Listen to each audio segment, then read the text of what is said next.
Steve and I have a 2007 Honda Accord here in the shop, and we're getting ready to replace some windshield wipers on it. We'll show you how it's done. So getting ready to do a set of wipers on this car. What I'll do is I'll put a link in the description of this video over to Amazon, and you can buy some wipers off of there if you want to. Pretty easy to do. We'll show you what's involved. Yeah, so we got a clip here. It's got to pop out one way or the other. It's going to go this way, I think. Can you take that off? Then we've got a squeeze tab underneath here. Usually you can get under with the pocket screwdriver and you just push down on the tab with the lever here and it releases. And we've got our longer, there's two blades, one's longer than the other.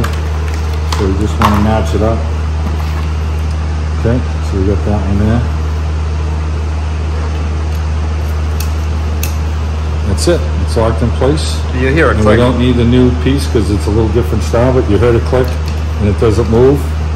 And that's it for that one. So we're gonna unclip this right here, take it off, and then when we pull the arm up, there's a little tab underneath here that we gotta squeeze.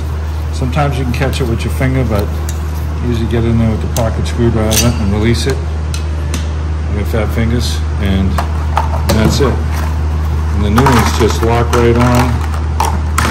New one goes on, push it up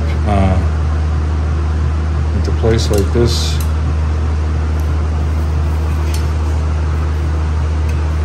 And here, take the slide, you heard the click, and I can't take the blade off, so we're good. That's it. That's it.